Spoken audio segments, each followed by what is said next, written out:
The impudence, the audacity, the unmitigated gall of those Knuckleheads of Liberty podcasters, daring to voice opinions outside the mainstream of accepted thought.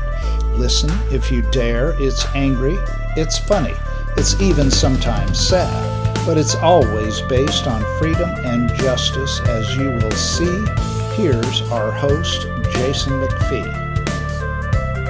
Welcome to the Knuckleheads of Liberty podcast. We're coming at you on June 15th, 2022.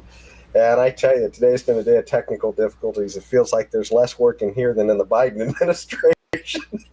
But anyways, we still managed to make it go, which I guess that makes us better than Biden.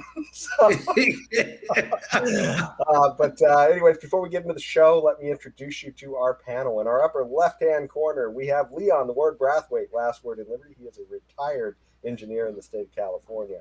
In our upper right-hand corner, we have our screaming eagle of freedom, Tim Everett. He is a pilot in the state of California, and my name is Jason Finn. I'll be your host today. So today, boy, you just can't escape it in the news, and it's always January 6th, and I think that's all the Democrats to try and focus on for the election. So we're never going to get away from January 6th because they just don't have anything else to talk about. So we're going to kind of get into some of what we've seen from January 6th, and maybe I can pull up the image here. So right away, they decided to go prime time with this whole thing. And so this all goes back to, if you recall, when after the election of 2020 and the results came out in favor of Biden, there were a lot of people who were upset with that, and Trump really wasn't admitting any kind of defeat. And so there wound up being a big rally. And the rally wound up sort of getting out of hand and heading down to the Capitol and storming the gates, and it sort of turned everything upside down. And the left claimed it was an insurrection. The right claimed it was just a protest that got out of hand, turned riotous, kind of like what we saw most of 2020. Democrats seem to be okay with. But anyways, so that's kind of what we have. And since then, we haven't been able to get away from it. There's been a lot of people jailed, unlike most of the other riots of 2020. And there's been a lot of political chicanery that's come from it. But of course, this committee now that was just announced turned out to be something where they wanted to make it a prime time thing. So they ran this thing on, I believe it was last Thursday night, Thursday, what would that have been, the 9th, I believe, June 9th. And this wound up being something that was aired on all the news networks, except for Fox, which ran it on their Fox Business channel, I guess. And so they had about 19 or 20 million viewers total, which, it's for watching any one event, that's pretty big, but considering how many people normally watch the news every night, and since this was on most of the news channels, it's, I guess it's kind of status quo, so maybe it was a huge success for the Democrats, maybe it wasn't as far as viewership, it's kind of debatable. This article from the Federalist is kind of saying it wasn't such a big deal, and they tried to make the case that they wound up having a lot less viewers, a lot of them than normal, except for maybe like CNN and MSNBC. But anyways, that's kind of setting the stage for it a little bit. And another item too, and unfortunately my visuals are slow here, so I can't jump to the next one. But another issue of this whole trial being sort of a show trial is that it was pretty much hand-picked people from where it had Republicans on the panel as well. They were mostly handpicked by Nancy Pelosi. Apparently, early on, I'm trying to think of the guy who runs things on the Republican side. McCarthy. Yeah, McCarthy. Yeah, so he tried to select the people he wanted, and Nancy Pelosi would not accept them all. And so he said, okay, well, if you're not going to give me any of them, then this is just a show trial, so I'm not going to pick any of them, and we're just going to put it all on you. And so she handpicked all of the people. So it's kind of Nancy's Inquisition for the most part, just kind of like all of the other stuff they've been doing constantly with Trump. In fact, I think I have the image here from that story too as well. So maybe we could get that image back up, and then I'll kick it over to you guys. That was McCarthy pulling his picks when Nancy was not giving him all of the people that he wanted on that committee. So I have some other images to show, but what are you guys' initial thoughts on all this? Tim, go ahead. Leon, go. Oh, well, it's no different. I mean, there's a split, this chasm between the left and the right, and it's never going to go anywhere else. What do you expect? If you have one party calling everybody in the pocket of Putin and literally making stuff up, or buying into what stuff is made up by members of the FBI and the CIA to disparage Trump back in the old days. I mean, if you have that kind of lack of credibility in their opinions, what do you expect? And so I'm sure this January 6th thing will just be right down party lines. And for the most part, I mean, you're going to have some people that are probably going to be a little more honest with it.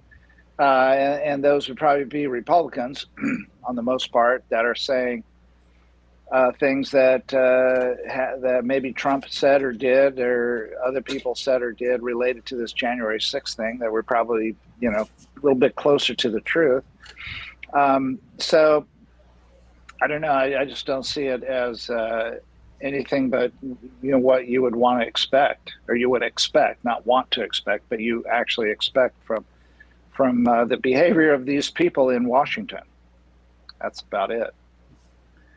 Well, the whole thing that we are dealing with here is this riot that occurred in the Capitol on January 6, 2021. But the most troubling aspect of all of this is the dispensation of justice as a result of the riot. Now, as you mentioned, Jason, you spoke about 2020. You spoke about the fact that, we had all these riots. I'm not talking about the protests. Protests is a part of our traditions, and we should never get away from that. I am talking about the riots. There are over 500 riots declared during the summer of 2020. Over 500. And if I could, can we get a visual up here while Leon's talking about this? Because I did have some images from the riots as well. Okay. Now, this is something I was going to show from the Capitol. Before we show that, let me jump to the riot. This was the culmination of the riots, Seattle, where essentially Jenny Durkham had said this is going to be the summer of love, when they surrendered 6 blocks to armed protesters in Seattle, where they looted a police station, and they just took over. I mean, if you lived in those blocks, you literally had armed people on the street who claimed they were the police that had nothing to do with Seattle's government. So, and of course, it ended in some violence where a lot of, a few people got killed. But these are some of the images from what was happening in Seattle at the time, where Democrats literally, they just called it, hey, this is the summer of love. And, violent, riotous protest, that's kind of what we're about, and this is, so anyways, it's kind of set the stage a little bit for the whole, it wasn't, I guess, business as usual going into January 6th, let's put it that way. So sorry, Leon. No, it's no problem. But the problem here is the dispensation of justice. We had, over the summer of 2021, we had looting, people burning down our cities. We had people who were killed.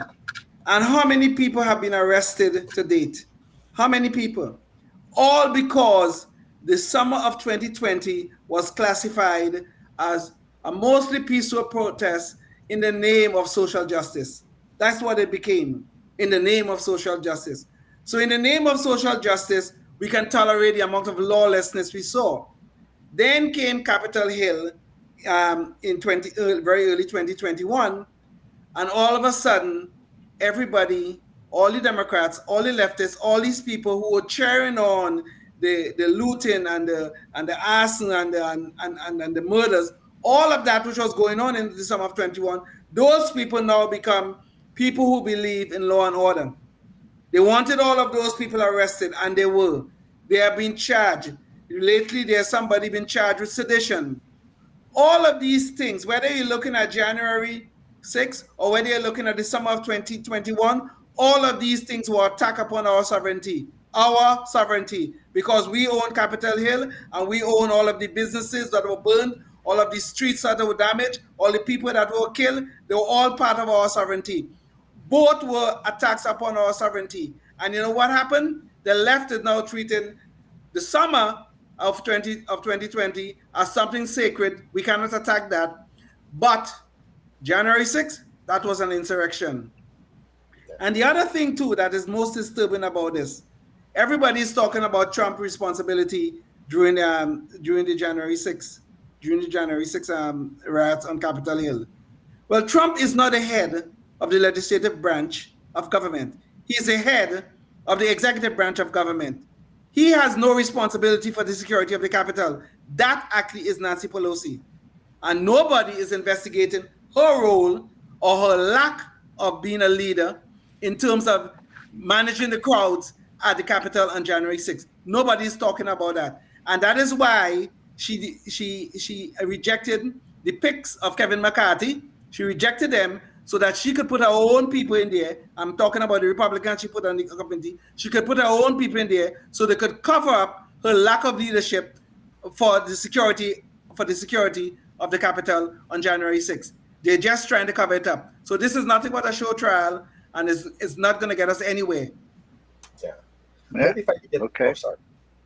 Well, maybe if I get that visual back up. Oh, sorry. Go ahead, Tim. Keep talking. While you're talking, I'm just going to start rolling some video that shows a little bit about what was happening and some of the confusion that was happening during the chaos. So, I mean, you had a mix of people who were violent, okay, people pushing police officers, people smashing doors and windows, but you also had a mix of people who were just following the directions, it looked like, of what the police were telling them to do at the time, too. Some of those people who were arrested. So you go ahead, Tim, and say what you're going to say, and I'll just play this in the background.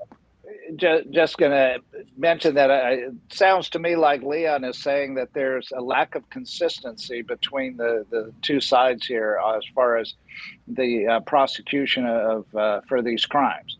Yes. Okay.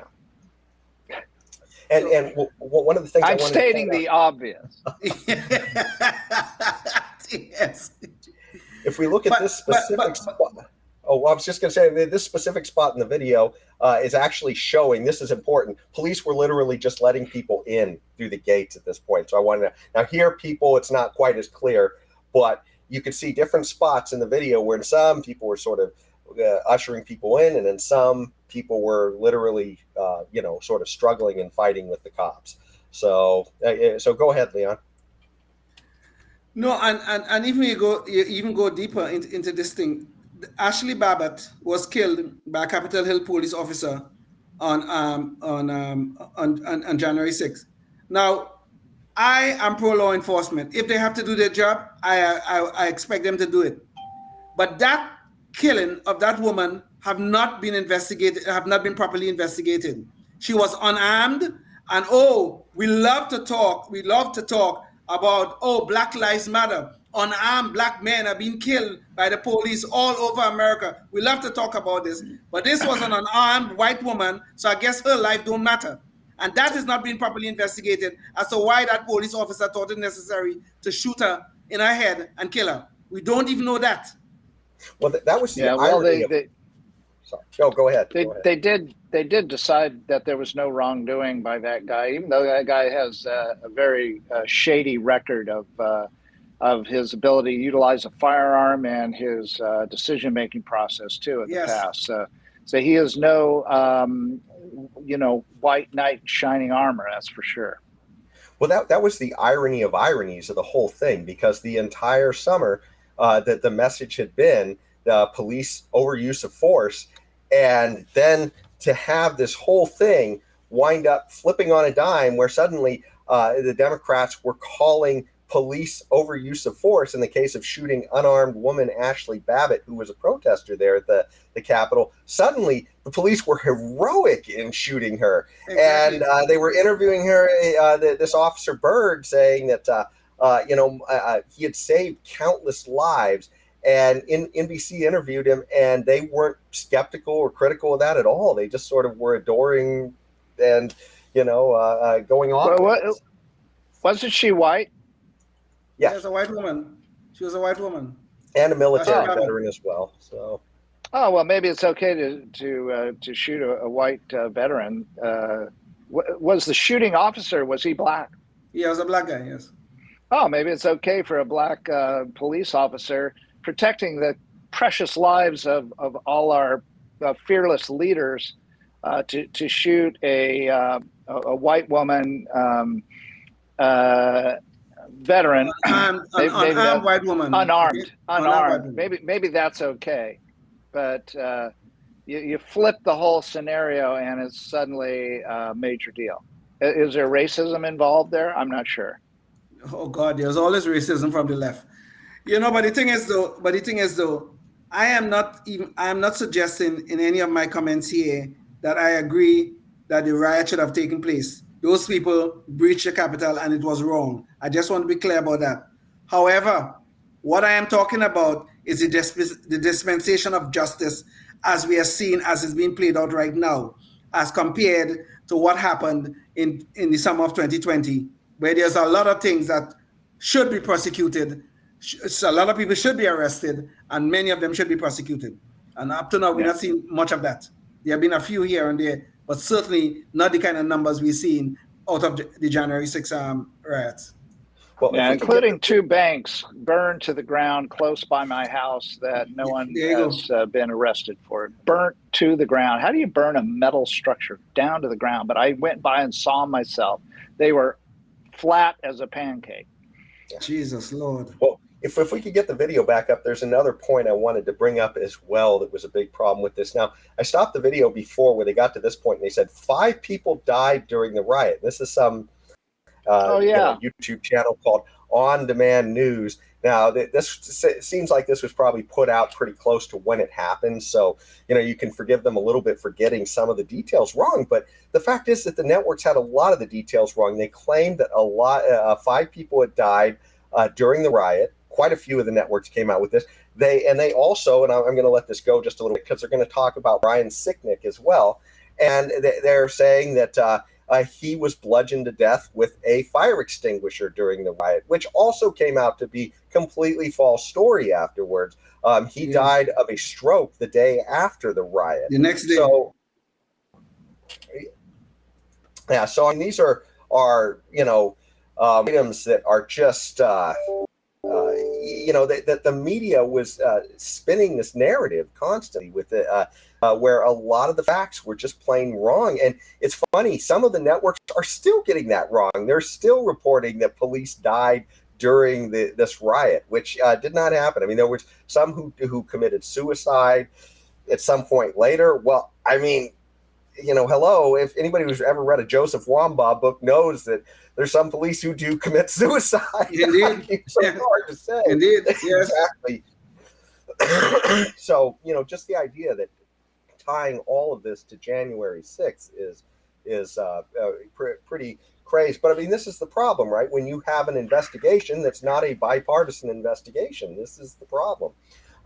And speaking of non-bipartisanness, they are weaponizing the arrests. Here is a case of a Michigan guy. His name is Ryan Kelly, and he is running as a Republican for governor in Michigan to try and unseat Whitmer.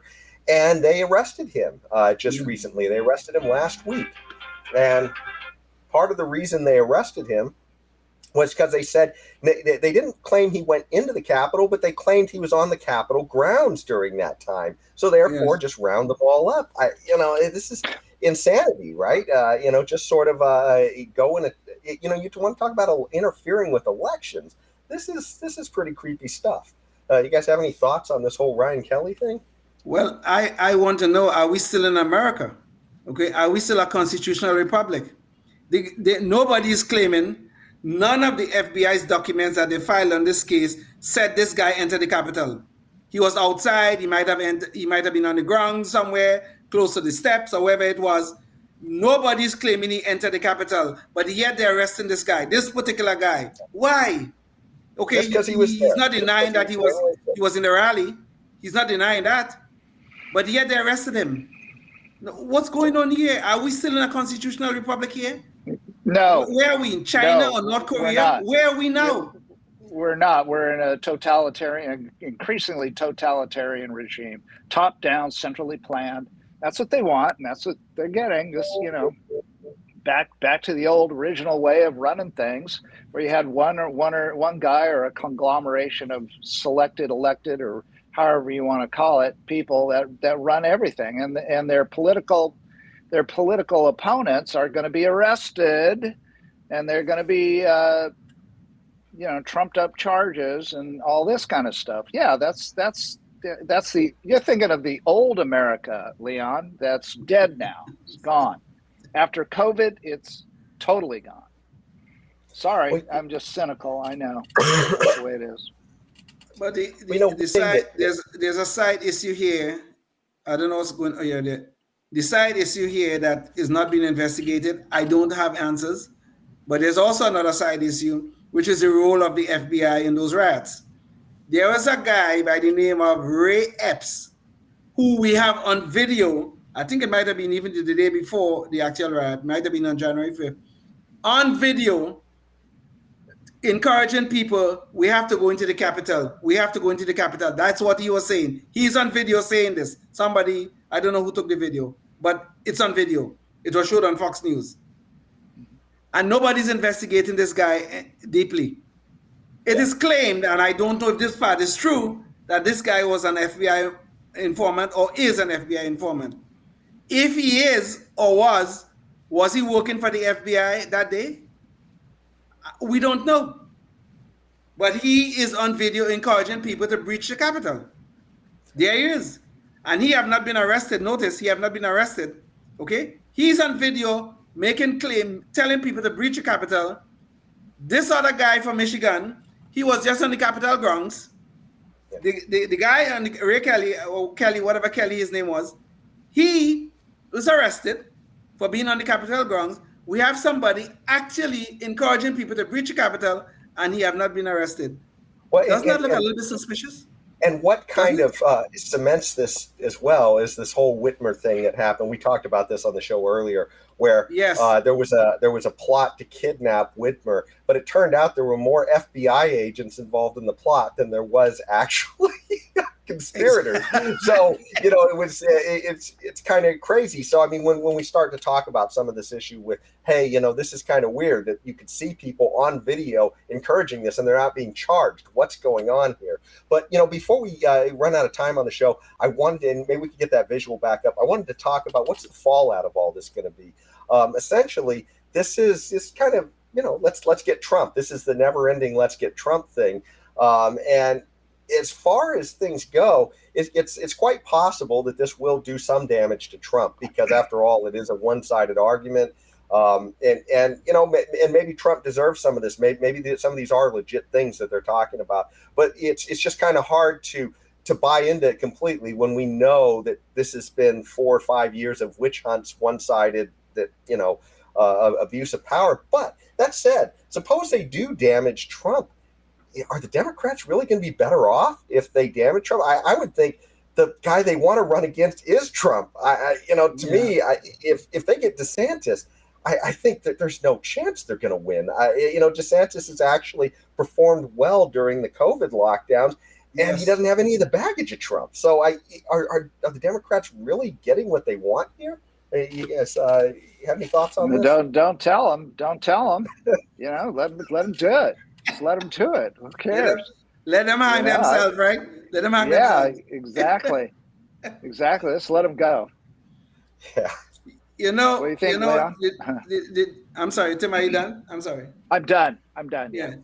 In their zest to damage Trump, I mean, they have been after Trump from the very beginning, okay? Donald Trump have said some lunatic things, quite frankly, okay?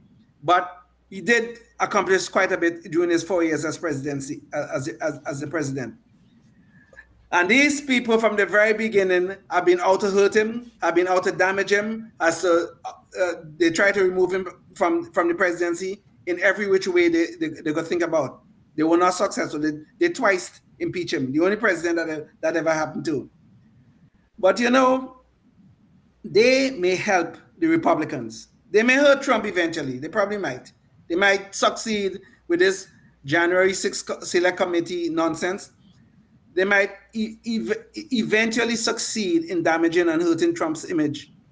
But Trump still have a lot of supporters out there, all right?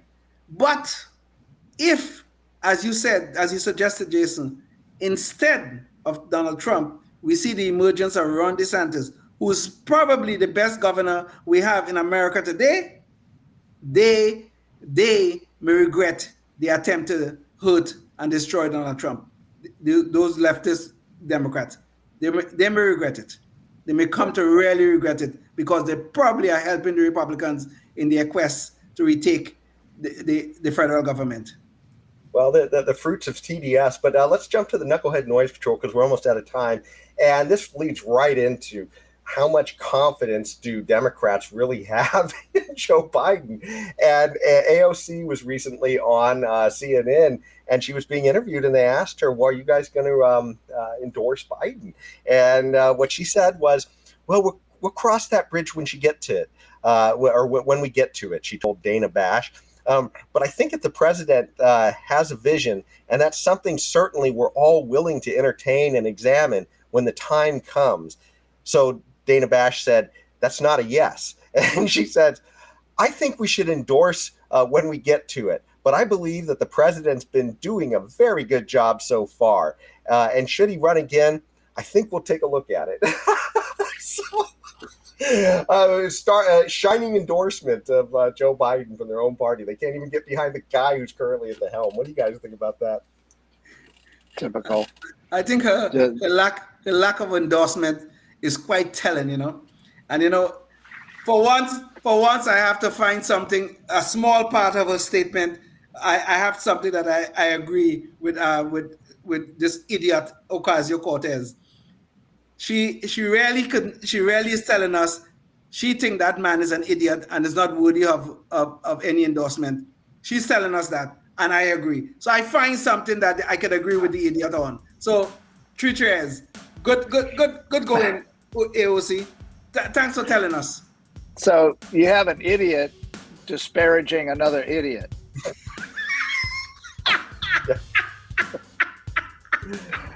There's not a lot to choose from in that party.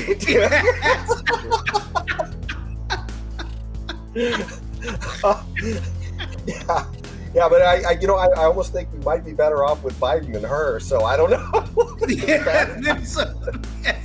One dumpster fire over another. But unfortunately, that's all we have time for in the show today. So thanks so much for joining us. And until next time, stay free. Indeed. Life, liberty, and the pursuit of happiness, always. Thank you for listening to the Knuckleheads of Liberty podcast. Find us at knuckleheadsofliberty.com.